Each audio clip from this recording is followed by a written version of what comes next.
Bonjour, bienvenue dans Femmes et Pouvoir, l'émission qui met en lumière des femmes qui savent lier pouvoir et féminité, mais surtout l'émission des femmes qui osent changer le monde. Notre invitée du jour s'appelle Régine Allende Tshombo-Kongo, qui est la directrice générale et la fondatrice du Centre d'encadrement pour les jeunes femmes immigrantes à Saint-Laurent. Bonjour Régine et merci d'être sur le plateau de Femmes et Pouvoir. Bonjour Carole. Alors, Régine, vous avez lancé votre organisation il y a plus de 20 ans, c'était en 98. Vous racontez l'histoire qui peut faire sourire, que tout a démarré dans votre cuisine où vous vous êtes rendu compte en arrivant au Québec qu'il y avait quand même un vrai manque pour accompagner les femmes immigrantes, pour pouvoir comprendre qui elles sont et permettre à la société d'accueil de mieux les accueillir. Donc vous avez décidé de mettre en place cette organisation pour faciliter, on va dire, le dialogue entre les deux pôles qui se rencontrent en fait, les nouvelles arrivantes et la société d'accueil. Vous êtes passionné par le vivre ensemble, par l'égalité, par la question du genre, par l'accompagnement des femmes. Oui, en arrivant ici, j'avais soif de changer les choses. Alors, parce que j'ai comme quelque chose d'inné en moi. Partout où je passe, je vais voir comment je peux faire pour changer les choses. Et en arrivant au Canada, le pays des droits, le pays où regorge toutes les potentialités, alors je me suis dit, oui, c'est ici où je vais faire avancer les causes qui me tiennent à cœur, comme la diversité, l'égalité et consorts. Et là, en arrivant, j'ai trouvé quand même de jeunes femmes qui ne savaient pas quoi faire, qui étaient déboussolées et qui sont venues me poser la question, est-ce que vous pouvez nous aider? Parce qu'elles me voyaient toujours ensemble avec deux adolescentes à l'époque. Alors je me suis dit, oui, je peux vous aider. Alors elles ont commencé à me poser leurs problèmes, m'expliquer les problèmes d'études, d'intégration, de racisme. Et j'ai commencé à accompagner ces filles-là. Et c'était à partir de ma cuisine. Et je me suis dit, mais comment ça? Comment je vais continuer à faire? Et il y a des réunions. J'ai commencé même à dépenser un peu de café et d'autres qui disent, est-ce qu'on peut passer la nuit? Je dis, mais oui, il n'y a pas de problème. Alors, c'est alors que je me suis dit, il faut que je fasse quelque chose. Il y a un besoin ici et il faut que les choses changent. Alors, c'est alors seulement que j'ai eu la vision. Quelle vision que j'ai eue? Une grande vision. Et j'étais une grande directrice générale, et une grande bâtisse. Il y avait même les studios, des radios, des télévisions. Et me voilà dans cette vision-là, Régine Allende Tshombo-Kongo, la directrice générale. Je me suis accrochée à cette vision. Je me suis dit, il faut que cette vision devienne réalité ici au Canada. Et c'est exactement ce que c'est devenu. Voilà. Est-ce que ça pourrait être votre définition du mot pouvoir? Est-ce que le pouvoir, c'est la capacité à transmettre le rêve en réalité, par exemple?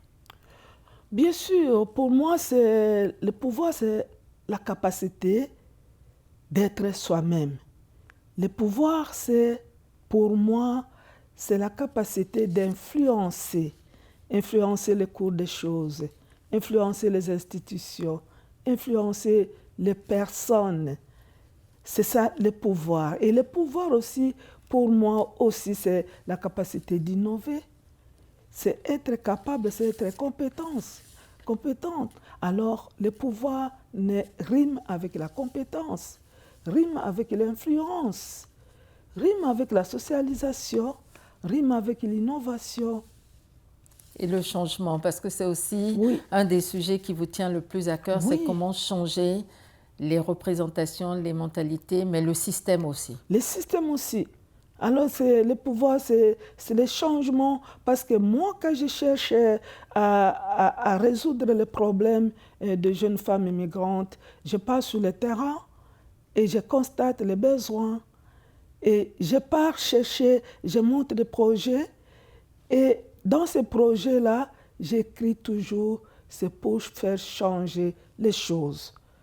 Elle souffre de la discrimination, mais il faut faire changer les choses. Comment est-ce qu'on peut parler du racisme dans ce pays au XXe, XXIe siècle? Mais nous devons travailler pour que les choses puissent changer. Elles n'ont pas d'emploi parce qu'elles n'ont pas de diplôme ou parce qu'il faut faire reconnaître leurs diplômes. Mais il faut que les choses changent. Elles ont quand même des diplômes. Il faut que ces diplômes soient reconnus. Mais même si le système n'a pas encore reconnu les diplômes, mais est-ce qu'il y a une autre façon de faire? Alors des formations sur mesure. Elle peut se réorienter pour faire d'autres choses. Alors c'est ça. En moi, il y a toujours les changements, les soucis de faire changer les choses. Est-ce que vous avez noté une différence de capacité à changer ou de capacité de s'intégrer selon si on est un homme ou une femme? Parce que votre action est essentiellement sur la place des femmes dans la société d'accueil, mais est-ce que vous avez noté un changement à ce niveau-là? Et moi, quand je travaille, et je ne vois pas que les changements, on doit mettre un sexe sur les changements. Non, parce que nous avons toutes et tous les mêmes capacités. Nous pouvons toutes et tous amener les changements. C'est chacun de leur côté. Mais je ne me suis pas vue comme étant un homme ou comme étant une femme. Moi, j'ai vu les besoins et j'ai lutté pour amener la solution à ces besoins-là. Alors, dès que je vois qu'il y a un défi, je travaille pour amener la solution à ce défi-là. Alors, bien sûr, que nous avons obtenu les gains, beaucoup de gains ici avec le féminisme. Mais bien sûr qu'il y a encore des barrières qui empêchent les femmes à avoir égalité de fait, bien sûr. Mais cela n'empêche pas une personne humaine, femme ou homme, de réaliser son rêve dans cette société-là. On entend souvent dire que les femmes qui font des choses telles que vous, ou qui ont du pouvoir, qu'elles sacrifient quelque chose. Qu'est-ce que vous avez eu à sacrifier? Moi, quand je regarde, je peux dire oui et non. Et je peux dire que je n'ai rien sacrifié. Parce que moi, j'ai fait le travail que j'aime. Et je suis une personne perfectionniste, entre guillemets. Et j'aime ma famille, j'aime mes enfants, j'aime mon travail, j'aime mon conjoint. Alors, je dois travailler partout avec passion. Je n'ai pas délaissé quelqu'un, je n'ai pas délaissé mon travail au détriment de ma famille, ni ma famille au détriment de mon travail. Mais si on veut dire sacrifier, alors je me suis sacrifiée moi-même. Parce que je suis une femme au foyer, une mère, et je suis une directrice générale en 100%. Alors, c'est ça. Pour quelle action les organisations pourraient mettre en place pour vous soutenir encore plus dans cette capacité à changer le monde autour de vous? Moi, je suis la directrice du centre d'encadrement pour jeunes femmes immigrantes. Il y a des programmes à tous les niveaux. Niveau institutionnel, les plans d'accès à l'égalité. Alors, il y a à égalité pour décider les plans de la ville de Montréal pour la diversité. Il y a pas mal de programmes. Mais ce qu'on constate sur le terrain est que les résultats ne suivent pas ces programmes-là. Alors, comment est-ce qu'on explique ça d'ailleurs? Alors, comment on explique ça? Alors, c'est vraiment très subtil de voir que ça ne va pas. Moi, j'ai fait un projet à la ville de Montréal sur le plan d'accès à égalité. Alors, quand on regarde, tout est correct, mais ce on peut proposer, est-ce qu'il peut y avoir un certain système d'imputabilité? Parce que les gens sont sensibilisés, les gens sont formés. Alors, ce qu'il faut faire, c'est aller ouvrir les portes fermées. Et moi, ce que je fais depuis 20 ans, c'est ça. Je pars, j'ouvre les portes verrouillées. Je pars, je parle, je montre qu'il y a un besoin et qu'il faut que ce besoin-là soit comblé. Sinon, il y aura un gâchis au niveau du gouvernement. Alors, ce qu'il faut faire, c'est se tenir la main dans la main et avancer ensemble. Sinon, il y a de ces informations qui n'arrivent pas aux populations marginalisées comme les jeunes femmes immigrantes. Alors, c'est ça, notre travail, c'est faire parvenir ces informations ensemble avec les partenaires pour qu'elles aient accès à ces informations, à ces incitatifs pour avancer dans cette société-là. Sur ces propos, on va marquer une courte pause et on revient dans quelques instants.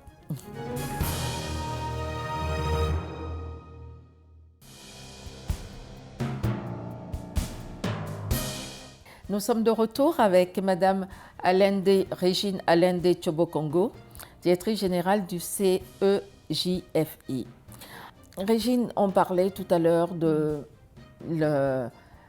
tout ce que les organisations devraient faire, tout ce qui existe déjà, mais la difficulté de trouver le lien entre tous les programmes qui existent en direction des populations immigrantes et comment faire pour que ces populations immigrantes aient les bonnes informations au bon moment et puissent vraiment en bénéficier. Que pensez-vous des quotas, de l'instauration des quotas par exemple? Est-ce que vous pensez que ça pourrait être quelque chose qui pourrait booster l'intégration des immigrantes et notamment des femmes?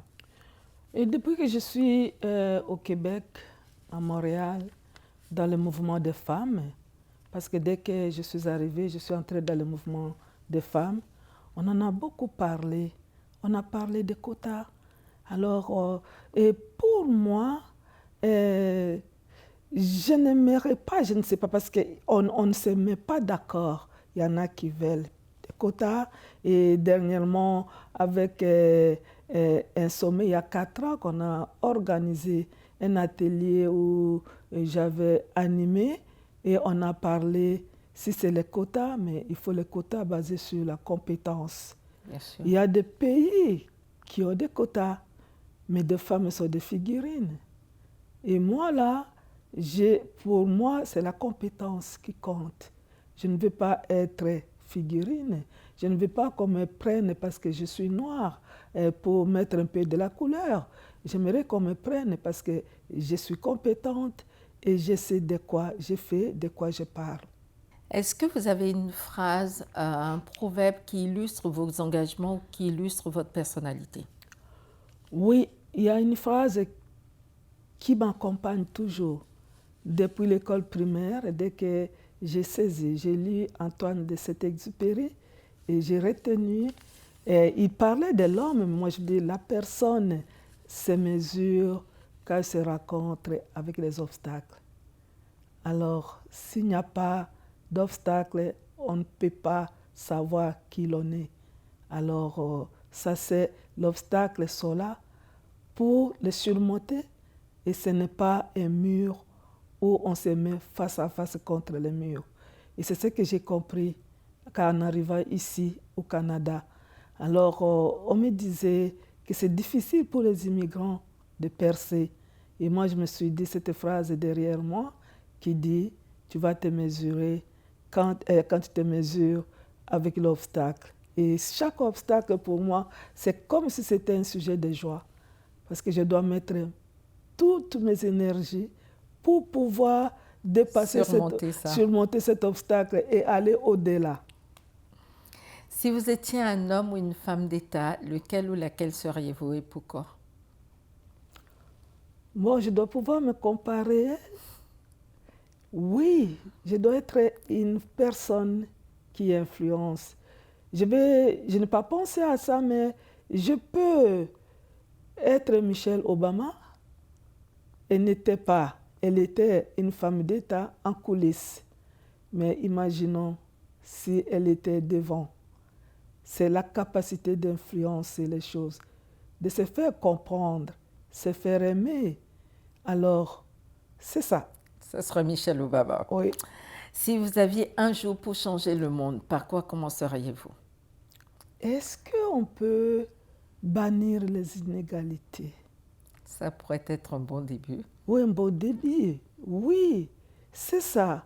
Parce que moi, la justice, la soif de la justice, c'est dès mon jeune âge. Si on a le temps, on aura le temps. Je vais vous raconter comment je me suis insurgée contre l'injustice dès que j'avais l'âge de 10 ans. Alors, pour changer le monde, il faut qu'il n'y ait plus d'inégalité entre genres, entre personnes nanties, personnes moins nanties, entre immigrants et des gens de souche. Alors, je crois que ce sera un bon début pour changer le monde. Si vous étiez un animal, lequel seriez-vous? Un aigle. Oui. Aigle qui part. Alors, il ne s'arrête pas. Peut-être quand le Seigneur va prendre le souffle, mais aussi longtemps qu'on a le souffle, c'est toujours l'aigle. Aller de mieux en mieux et des étapes élevées, des étapes les plus élevées. Et je vous dis pardon, on va se retrouver au sommet. Parce qu'aussi longtemps qu'on n'est pas encore au sommet, alors ça continue. Ça continue. Oui. En préparant cette rencontre, Régine, on vous a demandé de venir avec une photo, un objet ou quelque chose qui pour vous symbolise le pouvoir et la féminité, ou le pouvoir tout court ou la féminité tout court. Qu'est-ce que vous nous avez apporté ou à quoi avez-vous pensé? Oui, je vous ai amené l'image de ma mère. Oui, elle nous a quittés il y a 2 ans. Mais moi, le pouvoir, je tire de cette femme-là. Cette femme-là qui n'avait pas étudié, mais qui voulait que toutes ses filles étudient, parce qu'elle avait 7 filles et 2 garçons. Cette femme-là qui n'a pas étudié et qui était consultée par le notaire de la ville, et elle les conseillait. Je voyais comment elle conseillait. Et cette femme-là qui n'a pas hésité de transformer le cours des choses, de changer, aller dans les prisons, et partout où elle partait, c'est comme si en arrivant, c'est elle qu'on nomme comme dirigeante. Aider les femmes maraîchères, travailler, sensibiliser les gens à cultiver, lutter contre la malnutrition. Et c'est celle-là, j'ai vu le pouvoir entre les mains de celle-là qui disait, comme mon père d'ailleurs, qu'il n'y a pas de différence entre une femme et un homme, qu'il n'y a pas de différence entre un blanc et un noir. Ce qui compte, c'est aimer ce qu'il faut et travailler fort. Si une petite fille regarde cette entrevue et déclare « Quand je serai grande, je voudrais être Régine Alende Tshombo Kongo », vous lui diriez quoi? Mais c'est comme si vous le saviez. J'ai des petites filles de toutes les couleurs qui se disent « Non, moi je suis Madame Alende ». Parce que Madame Alende, de toutes les couleurs. Et puis, souvent je mets le turban africain. Et ces filles-là à la maison, les mamans me disent « Non, je serai Madame Alende ». Alors, ce que je peux leur dire, de continuer à avancer d'abord avec les études jusqu'au bout. Parce que pour avoir le pouvoir, il faut avoir les compétences susceptibles de faire changer les choses. Alors, et ensuite, de travailler et travailler très fort. Parce que être Madame Alende, ce n'est pas facile. Il faut des heures et des heures de travail. Alors, il faut faire un travail comme il faut. Alors, il ne faut pas que les gens, parce qu'on a dit qu'il n'y a pas de différence de pouvoir entre hommes et femmes, il ne faut pas que quand on regarde, ça c'est un travail fait par une femme. Non, c'est un travail fait par une personne compétente qui aime son travail et qui a décidé de changer le cours des choses. Régine Allende, vous êtes une femme de pouvoir. En un mot, en une phrase, quel pourrait être votre super pouvoir? Le super pouvoir.